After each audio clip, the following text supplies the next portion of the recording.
It's dinner time. Nagugutom na ako.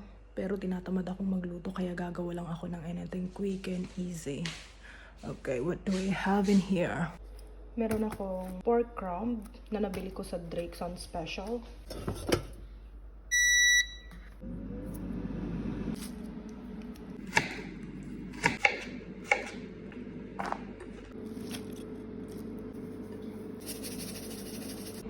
Okay, for the dressing, meron ako ditong Caesar dressing.